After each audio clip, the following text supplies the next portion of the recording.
चलिए तो सभी प्यारे विद्यार्थियों को जय हिंद। सेंसर क्लासेज में रवि वर्मा के साथ स्वागत है। आज हम लोग सीखेंगे बायोलॉजी, जो 2023 का बिहार बोर्ड परीक्षा में बहुत ही उपयोगी और इम्पोर्टेंट क्वेश्चन है। आइए शुरुआत करते हैं इसे। पहला क्वेश्चन है युग्मनज। युग्मनज से क्या समझते हैं? क्या कहा गया कि जब नर युग्मक और मादा युग्मक, मेल गैमेट और फीमेल गैमेट आपस में संलग्न करता है तो इसे बनने वाली कोशिका को युग्मनज कहते हैं, जो मादा के गर्भाशय में जाकर विकास करता है और निश्चित समय के बाद संतान को जन्म देता है। क्या कहा गया? नर युग्मक और जब मादा युग्मक आपस में संलग्न करके जो कोशिका का निर्माण करता है उसे युग्मनज कहते हैं, और यह मादा के गर्भाशय में विकास करता है और निश्चित अवधि के पश्चात संतान को जन्म देता है। अब यहाँ पर प्रश्न उठता है कि नर युग्मक को शुक्राणु कहते हैं, जिसका निर्माण कहाँ होता है? मनुष्यों के वृषण में। मादा युग्मक को अंडाणु कहते हैं, जिसका निर्माण कहाँ होता है? अंडाशय में। दूसरा प्रश्न है हमारा, विखंडन से क्या समझते हैं? विखंडन से क्या समझता है? तो इसका आंसर है यह एक प्रकार का अलैंगिक जनन है। विखंडन क्या है? एक प्रकार का अलैंगिक जनन है जो सामान्यतः सूक्ष्म जीवों में देखा जाता है। विखंडन प्रायतः कहाँ देखा जाता है? सूक्ष्म जीवों में देखा जाता है, जिसमें जनक जीवों के शरीर का खंडन होता है। खंडन का मतलब होता है बंटवारा हो जाता है, टूटता है और एक नए शरीर का निर्माण होता है, जिस प्रक्रिया को हम लोग विखंडन कहते हैं। और यही आता है कि जब अलैंगिक जनन में जब कोई जनक विखंडित होकर के दो नए जीव का निर्माण कर लेते हैं तो उसे द्विखंडन कहते हैं। और जब अलैंगिक जनन की प्रक्रिया में कोई जीव टूटकर, बिखरकर या विखंडित होकर कर दो से अधिक जीवों का निर्माण करते हैं तो उसे बहुखंडन कहते हैं। चलिए अगला प्रश्न है हमारा, मुकुलन से क्या समझते हैं? या मुकुलन किसे कहते हैं? यह भी कहता है कि यह एक प्रकार का अलैंगिक जनन है। मुकुलन भी कैसा जनन है? अलैंगिक जनन का एक टाइप है जो सामान्यतः सूक्ष्म जीवों में देखा जाता है। मुकुलन प्राय कहाँ देखा जाता है? ये सूक्ष्म जीवों में। सूक्ष्म जीव किसे कहे? वैसे जीव जिसका आकार बहुत ही छोटा हो उसे हम लोग क्या कहते हैं? सूक्ष्म जीव। अब आता है इसमें जनक जीव के शरीर से एक गोलाकार उभार निकलता है जिसे मुकुल कहते हैं। जनक जीव से छोटे छोटे गोलाकार क्या निकल जाता है? उभार निकलता है। उस गोलाकार उभार को हम लोग क्या कहते हैं? मुकुल कहते हैं। और जब वह छोटा गोलाकार उभार है वो अलग होकर, जनक से अलग होकर के एक नए जीव का निर्माण कर लेता है तो उस प्रक्रिया को हम लोग मुकुलन कहते हैं। फिर से पढ़ेंगे, मुकुलन किसे कहते हैं? मुकुलन एक प्रकार का अलैंगिक जनन है। मुकुलन एक प्रकार का अलैंगिक जनन है जो सामान्यतः सूक्ष्म जीवों में देखा जाता है। इसमें जनक जीव के शरीर से एक गोलाकार उभार निकलता है जिसे मुकुल कहते हैं, जो अपने जनक के समान होता है। जब यह अपने जीव से अलग होता है तो इस क्रिया को मुकुलन कहते हैं, जैसे एस्ट, हाइड्रा इत्यादि। अगला क्वेश्चन है कायिक प्रवर्धन। कायिक प्रवर्धन से क्या समझते हैं? तो इसका भी बहुत ही सरल उत्तर है। क्या कहता है? कायिक प्रवर्धन से क्या समझते हैं? कायिक प्रवर्धन किसे कहते हैं? कि जब पौधे के किसी भाग से एक नए पौधे का निर्माण होता है, जब पौधे के किसी भाग से एक नए पौधे का निर्माण होता है तो उसे कायिक प्रवर्धन कहते हैं, जैसे आलू, प्याज, लहसुन, हल्दी इत्यादि। अगला क्वेश्चन आपका आता है जीवन काल से क्या समझते हैं? जीवन काल से क्या समझते हैं? तो इसका भी बहुत सरल उत्तर है कि किसी भी जीव के जन्म से लेकर, किसी भी जीव के जन्म से लेकर प्राकृतिक मृत्यु तक के बीच का जो समय होता है उस समय को हम लोग जीवन काल कहते हैं। और प्रत्येक जीवों का जो जीवन काल होता है वो अलग अलग होता है। जैसे कौवा कितने वर्ष जिएगा? 15 वर्ष। तोता 40 बरस, घोड़ा 60 बरस, कछुआ 200 से 300 बरस, बरगद 150 से 200 बरस इत्यादि।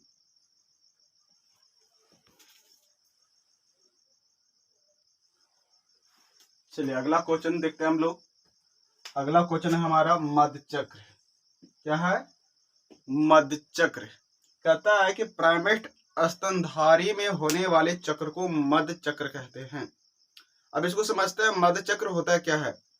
तो प्राइमेट स्तनधारी अर्थात जानवरों में एक हार्मोन उत्तेजित होता है और हार्मोन उत्तेजना के पश्चात में उसमें हीटेशन गर्माहट उत्पन्न हो जाती है, जिसे हम लोग मध्य चक्र कहते हैं। जैसे देखे होंगे समय समय पर गाय भैंस आपके घरों में होगा तो उसको आवाज देना, भुकरने की प्रक्रिया जो है वही क्या कहला रहा है? मध्य चक्र कहला रहा है। तो अगर एग्जाम में आता है तो लिखेंगे कैसे कि प्राइमेट स्तनधारी जीवों में पाए जाने वाले चक्र अर्थात जब जानवरों में हार्मोन उत्तेजित हो जाता है तो इसके बाद गर्म अर्थात जानवर क्या हो जाती है? हिट हो जाती है। तो इस अवस्था को मध्य चक्र कहते हैं। किसमें पाया जाएगा? ये प्रायतः बंदर, गाय, भैंस, बकरी इत्यादि में पाए जाएंगे। अगला क्वेश्चन है रजो चक्र या मासिक धर्म से क्या समझते हैं। तो कहता है यह प्रायतः प्राइमेट स्तनधारियों में पाया जाता है और जब मादा में गर्भाशय का विकास हो जाता है, इसका गर्भाशय का विकास हो जाता है और कहता है कि जब प्राइमेट स्तनधारी जीव में पाए जाने वाले चक्र अर्थात जब गर्भाशय का दीवार मोटी हो जाती है। किसकी दीवार? गर्भाशय की दीवार मोटी हो जाती है। ये कब होती है? जब अंडाशय में अंडाणु का बनना शुरू होता है तो गर्भाशय की दीवार अपने आप स्वतः जो है गर्भधारण करने के लिए मोटी होनी शुरू कर देती है। तो यही कह रहा है कि जब प्राइमेट स्तनधारी जीवों में पाए जाने वाले चक्र अर्थात जब गर्भाशय की दीवार मोटी हो जाती है और अंडाणु का मिलान शुक्राणु से नहीं होता है, अंडाणु का मिलान शुक्राणु से नहीं होता है तो गर्भाशय की दीवार टूट टूट कर योनि मार्ग से बाहर आना शुरू कर देती है और यह क्रिया जो है 3 से 4 दिनों तक चलती है और यह प्रक्रिया हमेशा निरंतर के लिए जारी हो जाती है। इसीलिए इसे क्या कहा जाता है? रजो चक्र या मासिक धर्म कहते हैं। और जब यह प्रक्रिया पहली बार होती है तो इसे हम लोग रजो दर्शन के नाम से जानते हैं, प्यूबर्टी के नाम से जानते हैं, जिसका उम्र जो है 12 से 14 वर्ष होता है। और यही जब मासिक चक्र की क्रिया समाप्त हो जाती है तो इसी को रजो निवृत्ति मेनोपॉज के नाम से जाना जाता है, जिसका उम्र होता है 45 से 50 वर्ष। फिर से आपको बतला दे मासिक धर्म क्या है। जब प्राइमेट स्तनधारी जीव में पाए जाने वाले चक्र अर्थात जब गर्भाशय की दीवार मोटी हो जाती है, गर्भाशय की दीवार मोटी हो जाती है और अंडाणु का मिलान शुक्राणु से नहीं होता है और अंडाणु का मिलान शुक्राणु से नहीं होता है तो ऐसी अवस्था में गर्भाशय की दीवार टूट टूट कर योनि मार्ग से बाहर आ जाती है और यह प्रक्रिया निरंतर जारी रहती है। तो ऐसी अवस्था को हम लोग मासिक चक्र या रजो चक्र के नाम से जानते हैं। अगला है भ्रूण उद्भव। भ्रूण का निर्माण कैसे होता है? तो हम लोग निषेचन में सीखे होंगे कि जब नर युग्मक मादा युग्मक आपस में संलग्न करते हैं तो निषेचन की प्रक्रिया कहलाती है, निषेचन कहलाता है। अब इसी में भ्रूण उद्भव का अर्थात शिशु का निर्माण की जो प्रक्रिया है यही कहलाता है भ्रूण उद्भव। अब इसे हम लोग लिखेंगे कैसे? तो लिखना कैसे है कि युग्मनज से भ्रूण बनने की क्रिया को भ्रूण उद्भव कहते हैं। जब नर युग्मक और मादा युग्मक आपस में मिलकर एकल कोशिका का निर्माण कर रहे थे तो वह युग्मनज कहलाया। और जब युग्मनज में कोशिका का विभाजन होता है तो प्रथम विभाजन में 2 कोशिका, द्वितीय में 4 कोशिका, तृतीय विभाजन में 8 कोशिका, चतुर्थ विभाजन में 16 कोशिका होता है और ये अवस्था मोरोला कहलाता है। और यहीं से जो है ये क्या चीज भ्रूण का निर्माण होता है और भ्रूण बनने की प्रक्रिया जो है भ्रूण उद्भव कहलाता है, जिसमें क्या है कोशिका का विभाजन होकर बहुकोशिकीय जीव का निर्माण होता है, जिसे हम लोग भ्रूण उद्भव के नाम से जानते हैं।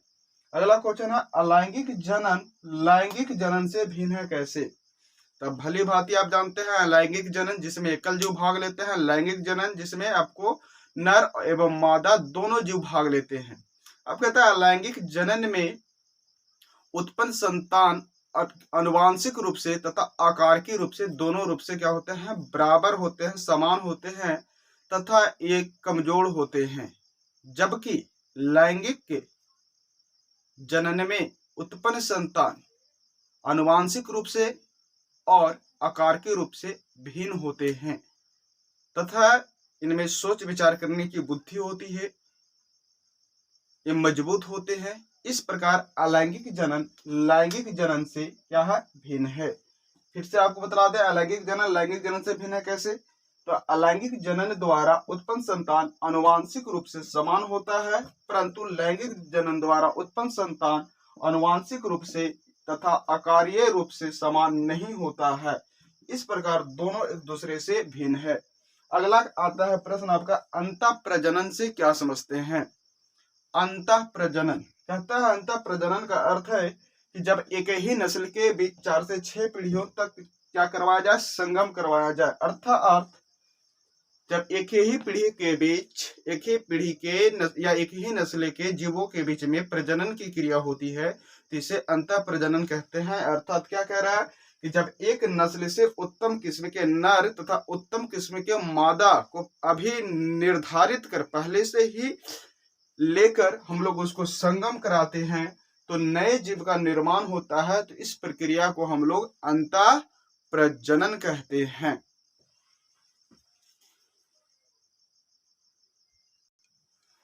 तो अभी तक हम लोग 10 प्रश्न सीखे। आते हैं 11 नंबर क्वेश्चन पे। अगला क्वेश्चन हमारा जो है 11 नंबर का, यह है टेस्ट ट्यूब बेबी, जिसे हम लोग प्रश्नली शिशु भी कहते हैं। अब कहता है क्वेश्चन पूछ देगा आपसे, टेस्ट ट्यूब बेबी से क्या समझते हैं या टेस्ट ट्यूब के बारे में संक्षिप्त में लिखे। कहता है जब डोनर पेरेंट्स का मतलब होता है वैसे माता पिता जो स्वयं जो है शिशु को नहीं पालना चाहते हैं, उनके लिए डोनर पेरेंट्स कहा गया। कहा जब डोनर पेरेंट्स में जब नर शुक्राणु को और मादा को अंडाणु को लेकर, जब डोनर पेरेंट्स के नर के शुक्राणु और मादा को अंडाणु के लेकर इसमें कांच के प्रखनली में संगम करवाया जाता है और जब यह युग्मनज का विभाजन होता है तो 2 से 4, 4 से 8 कोशिका में जैसे ही विभाजन होता है तो 8 कोशिकीय भ्रूण को मादा के फैलोपियन नलिका में ले जाकर छोड़ दिया जाता है। और यदि भ्रूण 8 से 16 कोश की अवस्था में अगर आ गई है तो उस भ्रूण को मादा के सीधे गर्भाशय में ले जाकर के छोड़ दिया जाता है, जहां 9 माह के पश्चात नए शिशु का निर्माण होता है, जिस शिशु को हम लोग प्रखनली शिशु कहते हैं। और ऐसी माताएं जो इस शिशु को जन्म देती है, इस माताओं को सेरोगेट मदर के नाम से जानते हैं। और ये भारतवर्ष के उड़ीसा जैसे राज्य में ज्यादातर देखने को मिलता है। तो सीखे हम लोग टेस्ट ट्यूब बेबी प्रखनली शिशु से क्या समझते हैं कि जब किसी डोनर मादा से अंडाणु को लेकर और नर से शुक्राणु को लेकर उसे शीशे में रख दिया जाता है। जब किसी डोनर मादा से अंडाणु को लेकर और नर से शुक्राणु को लेकर उसे शीशे में रख दिया जाता है तो युग्मनज का निर्माण होता है। और जब युग्मनज का विभाजन होकर 8 कोशिकीय भ्रूण बन जाता है तो 8 कोशिकीय भ्रूण को मादा के फैलोपियन ट्यूब में प्रवेश करा दिया जाता है। 8 कोशिकीय भ्रूण को मादा के फैलोपियन ट्यूब में प्रवेश करा दिया जाता है। और यदि भ्रूण का विकास 16 कोशिकीय अवस्था तक आ जाता है, अर्थात 8 कोशिकीय से अधिक हो जाती है, तो उसे सीधे गर्भाशय में प्रतिस्थापित करा दिया जाता है। और इस प्रकार प्राप्त शिशु को टेस्ट ट्यूब बेबी कहते हैं तथा उस मदर को सेरोगेट मदर कहते हैं। क्या कहते हैं? सेरोगेट मदर कहते हैं। उस मां का नाम आएगा सेरोगेट मदर। अगला क्वेश्चन हमारा है अनुवांशिकी से ट्रांसलेशन से क्या समझते हैं। कहता है ट्रांसलेशन से क्या समझते हैं? यह एक प्रकार का प्रोटीन संश्लेषण होता है। ट्रांसलेशन क्या करवा रहा है? एक प्रकार का प्रोटीन संश्लेषण होता है जहां मैसेंजर आरएनए के द्वारा डीएनए की सूचनाओं को, डीएनए के आनुवांशिक सूचनाओं को ग्रहण कर लिया जाता है और डीएनए के आनुवांशिक सूचनाओं को ग्रहण करके उसे कोशिका द्रव में स्थानांतरित कर देते हैं। क्या कर देते हैं? कोशिका द्रव में स्थानांतरित कर देते हैं, जहां पर प्रोटीन का निर्माण किया जाता है। इस प्रक्रिया को ट्रांसलेशन कहते हैं। अब हम लोग पढ़े होंगे कि जो आरएनए है, आरएनए 3 प्रकार के होता है: मैसेंजर आरएनए, ट्रांसफर आरएनए और राइबोसोमल आरएनए। मैसेंजर आरएनए क्या है? ये सूचनाओं को मैसेंजर ग्रहण करने का काम करता है। टीआरएनए जो आनुवांशिक सूचनाओं को ट्रांसफर भेजने का कार्य करता है, और जब यही सूचना जो है डीएनए से के पास पहुंचता है तो वहां पर राइबोसोमल आरएनए उसको प्रोटीन संश्लेषण के लिए निर्धारित कर देता है। ये जो पूरी प्रक्रिया है, इस पूरी प्रक्रिया को हम लोग ट्रांसलेशन कहते हैं। यह प्रक्रिया देखिए लिखा गया है, यह ट्रांसलेशन क्या है? यह एक प्रकार का प्रोटीन संश्लेषण होता है जहां एमआरएनए, मैसेंजर आरएनए के द्वारा डीएनए के आनुवांशिक सूचनाओं को ग्रहण कर कोशिका द्रव में स्थानांतरित कर प्रोटीन का निर्माण किया जाता है। तो इस प्रक्रिया को ट्रांसलेशन कहते हैं। यह क्रिया राइबोन्यूक्लियेज एंजाइम की उपस्थिति में होती है। ट्रांसलेशन की क्रिया किसकी उपस्थिति में होती है? राइबोज न्यूक्लियेज एंजाइम की उपस्थिति में होती है, जो अपने स्वरूप अमीनो एसिड के साथ जुड़कर प्रोटीन का निर्माण करता है। केमिस्ट्री में भी पढ़े होंगे प्रोटीन का निर्माण क्या होता है। प्रोटीन एक प्रकार का एंजाइम है कि जब दो विभिन्न अम्ल आपस में पेप्टाइड बॉन्ड के द्वारा जुड़ जाता है, जब दो एमिनो अम्ल आपस में पेप्टाइड बॉन्ड के द्वारा जुड़ जाता है तो इस प्रकार प्रोटीन का निर्माण होता है। अगला क्वेश्चन हमारा है 13 नंबर, ट्रांसक्रिप्शन से क्या समझते हैं? ट्रांसक्रिप्शन को हिंदी में अनुलेखन कहा जाता है। ट्रांसक्रिप्शन को हिंदी में क्या कहते हैं? अनुलेखन। कहता द्विकरज्जु डीएनए, द्विकरज्जु डीएनए। यहाँ पर क्वेश्चन आ जाता है डीएनए का पूरा नाम क्या है? डीऑक्सीराइबोज न्यूक्लिक एसिड, जो द्विकुंडलित होती है, जिसके बारे में बतलाया था वाटसन और क्रिक महोदय ने। अब कहता है द्विरज्जुक डीएनए से एकल रज्जुक सिंगल संदेशवाहक एकल रज्जुक आरएनए बनने की क्रिया को ट्रांसलेशन कहते हैं। डीएनए से आरएनए, मैसेंजर आरएनए बनने की प्रक्रिया को ट्रांसक्रिप्शन, अनुलेखन कहते हैं, और जिसमें एडेनोसिन थायमिन के जगह पर यूरासिल का क्षार युग्म बना दिया जाता है। अगला क्वेश्चन है आरएनए से क्या समझते हैं? आरएनए का पूरा नाम राइबोज न्यूक्लिक एसिड होता है। आरएनए के पूरा नाम क्या होता है? राइबोज न्यूक्लिक एसिड होता है, जो मुख्य रूप से कोशिका द्रव एवं केंद्रिका में पाया जाता है। आरएनए मुख्य रूप से कहाँ पाया जाता है? कोशिका द्रव एवं केंद्रिका में पाया जाता है। यह एक कुंडलित संरचना का होता है। आरएनए कैसे संरचना का होता है? एक कुंडलित संरचना का होता है, जिसका आणविक भार डीएनए से कम होता है। किसका आणविक भार डीएनए से कम होता है? आरएनए का आणविक भार डीएनए से क्या होता है? कम होता है, जिसमें थायमिन के जगह यूरासिल पाया जाता है, जो मुख्य रूप से प्रोटीन संश्लेषण के कार्य करते हैं। आरएनए मुख्यतः 3 प्रकार के होते हैं। पहला मैसेंजर आरएनए, दूसरा ट्रांसफर आरएनए, तीसरा राइबोसोमल आरएनए। इसीलिए इसको बोला गया एमआरएनए, टीआरएनए और आरआरएनए।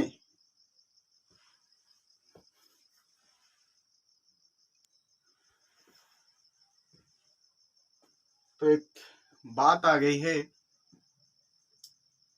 कि स्वामी विवेकानंद ने कहा था,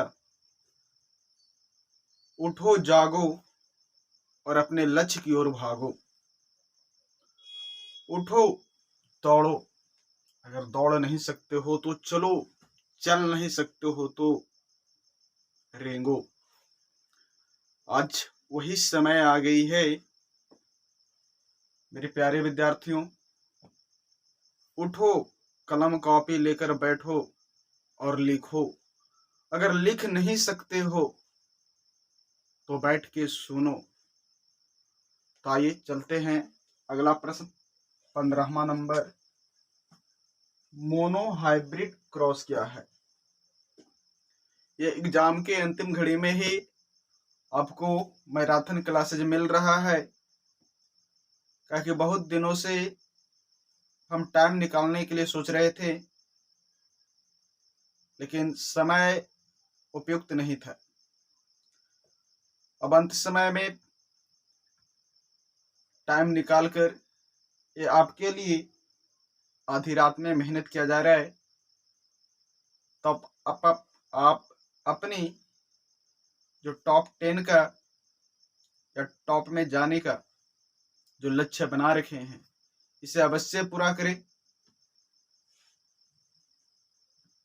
क्या है क्वेश्चन? मोनो हाइब्रिड का मतलब होता है एक संकर क्रॉस, कि जब एक ही लक्षण के दो विपरीत गुणों के बीच, एक ही लक्षण का मतलब होता है लंबा तो लंबा, बौना तो बौना, एक ही लक्षण के बीच दो विपरीत गुण के बीच, एक ही लक्षण के दो विपरीत गुण, एक ही लक्षण के दो विपरीत गुण का मतलब हो गया कि एक आम का पेड़ है तो दूसरा नीम हो सकता है। विपरीत हो गया, दोनों लंबा हो गया। जैसे एक लड़का एक लड़की, दोनों लंबा हो गया, क्या हो गया? लंबा एक गुण हो गया, विपरीत, जेंडर चेंज हो जा रहा है। तो एक ही लक्षण के दो विपरीत गुणों के बीच क्रॉस करवाया जाता है, तो वैसे क्रॉस को मोनो हाइब्रिड, एक संकर क्रॉस कहते हैं। जब एक ही लक्षण के दो विपरीत जोड़ों के बीच, जब एक ही लक्षण के दो विपरीत जोड़ों के बीच क्रॉस का मतलब संगम कराया जाता है, तो इसे मोनो हाइब्रिड क्रॉस कहते हैं। 16 नंबर प्रश्न है हमारा, डाई हाइब्रिड क्रॉस से क्या समझते हैं? डाई हाइब्रिड को बोलते हैं द्विसंकर क्रॉस। क्या कहते हैं? द्विसंकर क्रॉस की मतलब है कि जब दो भिन्न भिन्न लक्षण, लंबा भी है मोटा भी है, लंबा भी है मोटा भी है, छोटा भी है पतला भी है, क्या आ गया? भिन्न भिन्न लक्षण आ गया। आदमी लंबा है गोर है, लंबा है करिया है, ये क्या हो गया? भिन्न भिन्न लक्षण।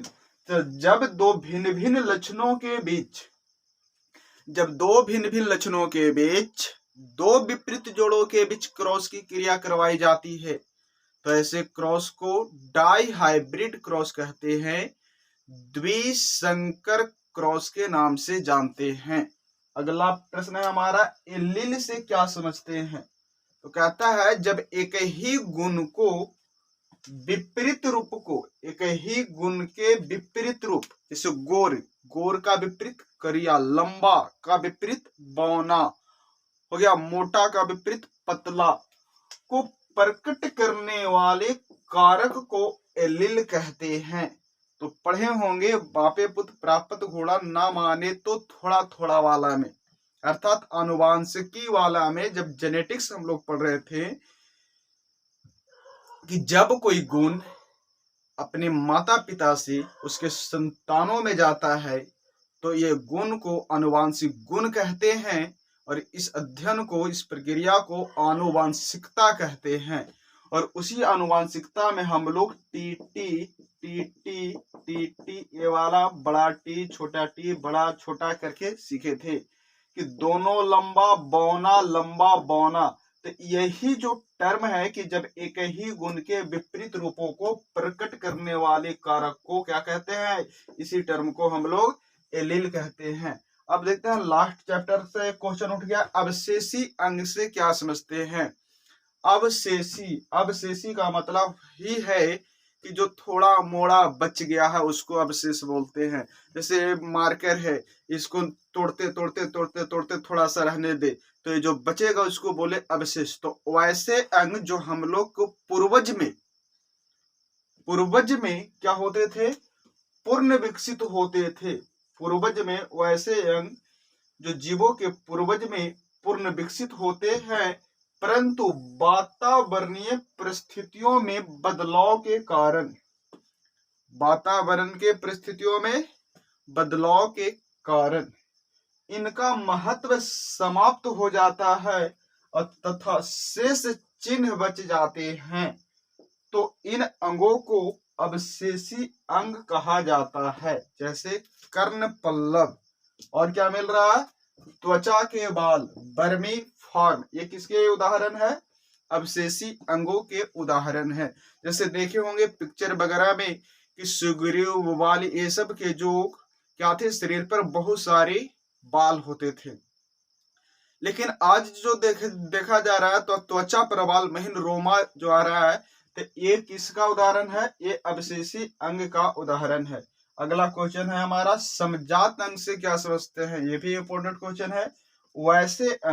वैसे अंग जो संरचना एवं उत्पत्ति, रचना का मतलब दिखने में एक समान हो और उत्पत्ति भी उसको समान हो, किंतु कार्य भिन्न भिन्न करे। वैसे अंग जो रचना और उत्पत्ति की दृष्टि से एक समान हो परंतु काम अलग अलग हो, उसका कार्य क्या हो, अलग अलग हो, वैसे अंगों को हम लोग समजात अंग कहते हैं। जैसे हम लोग का ये पंजा है, बिल्ली का भी पंजा होता है, दोनों का काम क्या है, अलग अलग है, तो इन अंगों को क्या कहेंगे, समजात अंग। और क्या देख सकता है, घोड़े की अगली टांग, बिल्ली का पंजा, ये किस अंगों का उदाहरण है, समजात अंगों का उदाहरण है। अगला है असमजात अंग। असमजात अंगों को ही समवृत्ति अंग के नाम से भी जानते हैं। असमजात अंग क्या इसको कहते हैं, वैसे अंग जिनका कार्य तो एक समान हो, वैसे अंग जिसका कार्य एक समान परंतु रचना एवं उत्पत्ति भिन्न भिन्न तरीकों से होती है। वैसे अंग जिनका कार्य एक समान परंतु रचना और उत्पत्ति भिन्न भिन्न तरीकों से होती है, उन अंगों को हम लोग क्या कहते हैं, समवृत्ति अंग या असमजात अंग कहते हैं। जैसे तितली का जो पंख हो गया, पक्षी का जो पंख हो गया, चमगादड़ का जो पंख हो गया, ये सब रचना और उत्पत्ति से क्या क्या है, भिन्न है, लेकिन सबका काम क्या है, उड़ना। अगला क्वेश्चन फिर से आता है आपका, कहां से, जैव विकास से, जिसमें लैमार्क बाद क्या है। लैमार्क ने अपनी एक पुस्तक लिखे थे 1809 में, अपनी पुस्तक फिलोसफिक जूलॉजी। यहां से भी एक प्रश्न उठ सकता है, फिलोसफिक जूलॉजी किनकी पुस्तक है, लैमार्क की पुस्तक है। फिलोसफिक जूलॉजी किसकी पुस्तक है, लैमार्क की पुस्तक है। फिलोसफिक जूलॉजी में उन्होंने बतलाया, किन्होंने बतलाया है, लैमार्क ने बतलाया कि प्रत्येक जीव पर वातावरण का सीधा प्रभाव पड़ता है। लैमार्क ने कहा है प्रत्येक जीवों पर वातावरण का सीधा प्रभाव पड़ता है और जो जीव अपने अंगों का निरंतर उपयोग करते रहते हैं, जीव जिन अंगों का निरंतर उपयोग करते हैं उन अंग का अधिक शक्तिशाली होना तय है। अर्थात लैमार्क कहते हैं कि जिस अंग का उपयोग हम ज्यादा करते हैं वो अंग हमारा ज्यादा शक्तिशाली होता है और जिस अंग का उपयोग हम ना के बराबर करते हैं वैसे अंग कम शक्तिशाली होते हैं। इसी प्रक्रिया को, इसी सिद्धांत को क्या कहा गया, जैव विकास के संबंध में वंशागति का सिद्धांत कहा गया था और इन्हीं सिद्धांत को लैमार्क बाद कहा गया था। तो कहा गया है कि ताश के पत्ते से महल नहीं बनते और नदी के रोकने से समुद्र नहीं बनते। ताश के पत्तों से महल नहीं बनते और नदी के रोकने से समुद्र नहीं बनते। यूं ही बढ़ा रहो जिंदगी में, यूं ही बढ़ते रहो जिंदगी में, क्योंकि एक दिन में कोई सिकंदर नहीं बनते।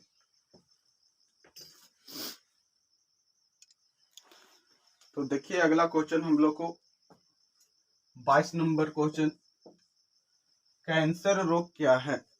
क्या है कैंसर? कैंसर से क्या समझते हैं?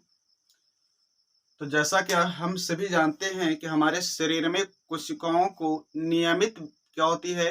वृद्धि होती है।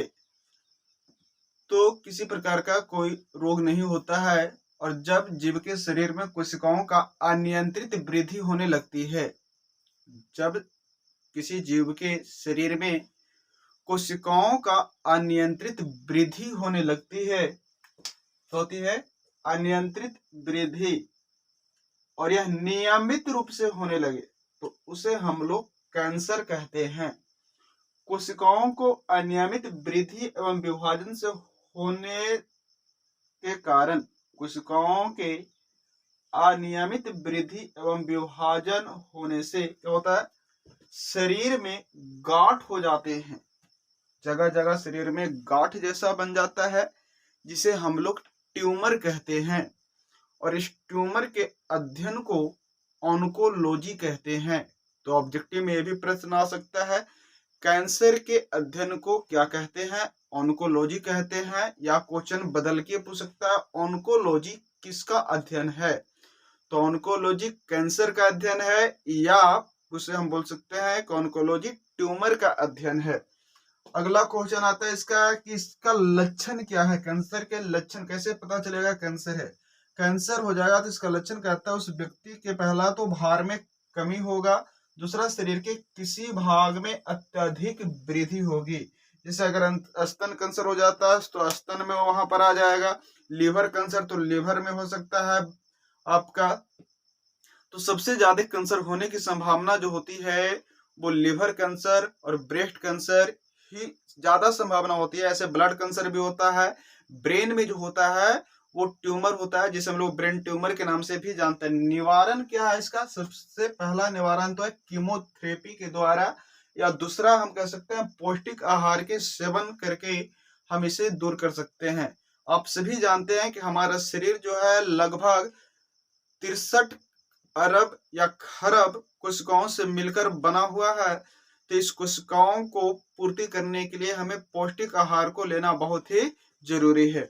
अगला प्रश्न आता है हमारा, एलर्जी क्या है? एलर्जी किसे कहते हैं? वो अगर में एक कहावत होती है, खैबा बैगन के तरकारी हो तो खुजली के बीमारी, और जब डॉक्टर के दुआरी डॉक्टर दे तो चरगो।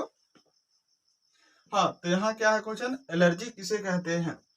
पर्यावरण में मौजूद कुछ प्रतिजन के प्रति प्रतिरक्षा तंत्र, जो हमारा इम्यूनिटी सिस्टम है, कि अंतर्जित अनुक्रिया क्या कहलाती है? एलर्जी कहलाता है। अर्थात वैसे पदार्थ जिसको लेने से हमारे शरीर में क्या हो जाए, हमारे मानसिक संतुलन बिगड़ जाए, बेचैनी महसूस होने लगे, तो वैसी प्रक्रिया को हम एलर्जी कहते हैं। ऐसे पदार्थ जिनके प्रति ऐसी प्रतिरक्षित अनुक्रिया होती है उसे एलर्जन कहते हैं। उस पदार्थ को क्या कहते हैं? उस पदार्थ को बायोलॉजी की भाषा में हम लोग एलर्जन कहते हैं। एलर्जी मास्ट कोशिकाओं से, जो वैसे पदार्थ जो है उन कोशिकाओं से एक रसायन निकलता है, जिस रसायन का नाम है हिस्टोमिन और सीरोटेनिन। हिस्टोमिन और कौन सा है? सेरोटेनिन जैसे रसायन को निकालने के कारण होती है। अगला प्रश्न हम लोग का आता है 24 नंबर क्वेश्चन, वाइटल इंडेक्स क्या है? वाइटल इंडेक्स से क्या समझते हैं? तो कहता है जन्म दर और मृत्यु दर के प्रतिशत अनुपात को, जन्म दर और मृत्यु दर के प्रतिशत अनुपात को हम लोग वाइटल इंडेक्स, जैविक सूचकांक कहते हैं। जन्म दर और मृत्यु दर के प्रतिशत अनुपात को क्या कहते हैं? जैविक सूचकांक या वाइटल इंडेक्स कहते हैं। इसे VI द्वारा सूचित किया जाता है, और VI बराबर हो जाएगा N बट्टा में M गुने में 100। N जहां जन्म दर होगा, M जो है वो मृत्यु दर, और प्रतिशत निकालने के लिए 100 से गुना कर लिया गया। अगला क्वेश्चन है, गेहूं के उन्नत किस्म के नाम बताएं। गेहूं का उन्नत किस्म कौन कौन सा है? तो गेहूं का उन्नत किस्म जो है, पहला है सरबती सोनरा। पहला क्या है? सरबती सोनरा। लेरमा रोधो, सोनरा 64, कल्याण सोना, कई बार पूछ भी रखा है कल्याण सोना किसका किस्म है? तो गेहूं का। मोती HD, मोती HD किसका किस्म है? गेहूं का। धान के उन्नत किस्म कौन कौन सा है? तो धान में तो हम लोग ऐसे सुने हैं कि सितवा, रूपाली, मंसूरिया, सोनम, तो यहाँ पर आपको बताना है जया, क्या बताना है? जया। दूसरा आता है कृष्णा, कृष्णा कावेरी के नाम से भी आता है। एक है ताइचुंग, क्या है? ताइचुंग। ये किसकी किस्म है? धान के उन्नत किस्म का ये उदाहरण है। आगे देखते हैं क्वेश्चन हम लोग। तो देखते हैं हम लोग 27 नंबर क्वेश्चन को। 27 नंबर क्वेश्चन कहता है डेयरी फार्म प्रबंधन क्या है? तो डेयरी का मतलब होता है कि जहां पर दुग्ध का उत्पादन हो।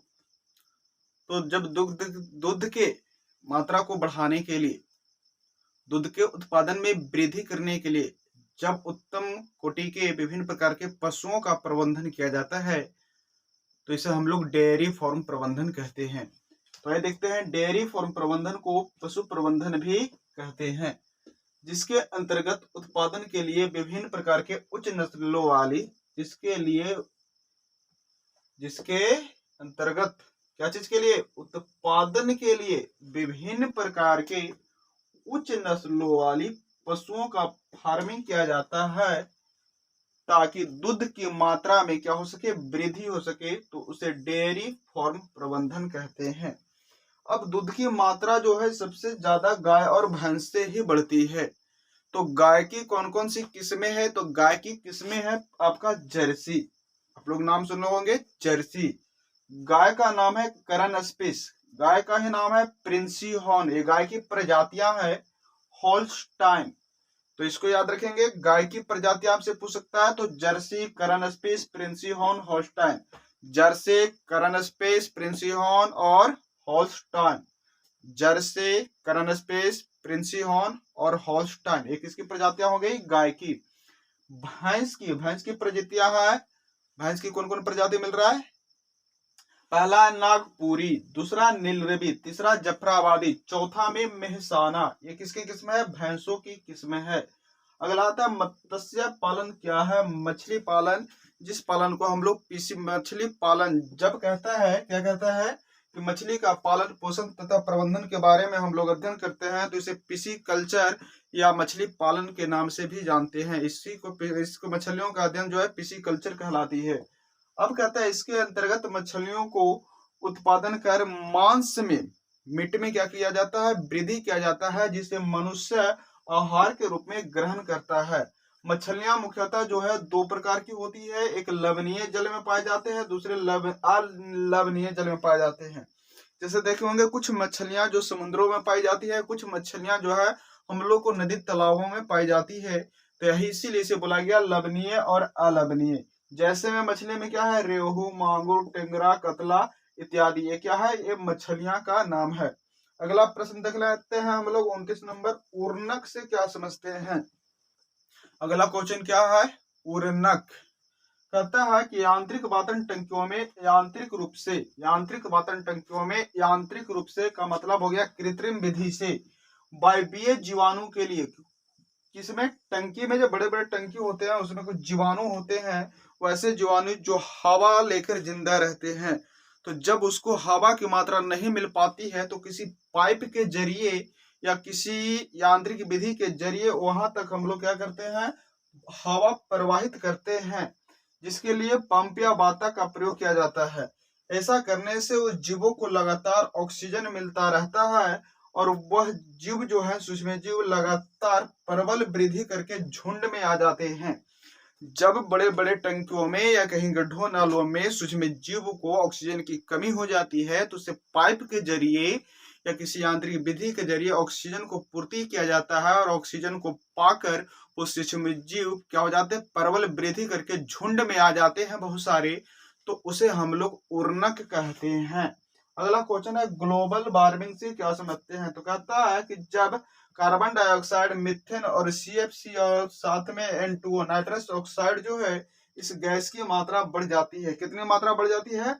अगर कार्बन डाइऑक्साइड 60% हो जाए, मीथेन की मात्रा 20% हो जाए, क्लोरोफ्लोरोकार्बन की मात्रा 14% हो जाए, साथ में नाइट्रस ऑक्साइड 6% हो जाए, तो ऐसा इसकी मात्रा बढ़ने से वायुमंडल का तापमान बढ़ने लगता है, अर्थात पृथ्वी गर्म होने लगती है। ऐसे होने से आपको क्या होगा? जलवायु में परिवर्तन होगा, ग्लेशियर के पिघलने की संभावना बनी रहती है। इस प्रभाव को हम लोग नेनो प्रभाव भी कहते हैं। क्लियर है। तो इस न्यूनो प्रभाव को ही आगे जो है इसको हम लोग किस नाम से, ग्लोबल वार्मिंग के नाम से जानते हैं। तो आज की मैराथन क्लासेज में हम लोग सीखे 30 सब्जेक्टिव क्वेश्चन, जिसमें शॉर्ट भी है और लॉन्ग भी है। आप लोग को अंत तक बने रहने के लिए बहुत बहुत धन्यवाद। फिर मिलते हैं हम लोग अगले सीरीज में, तब तक के लिए जय हिंद जय भारत।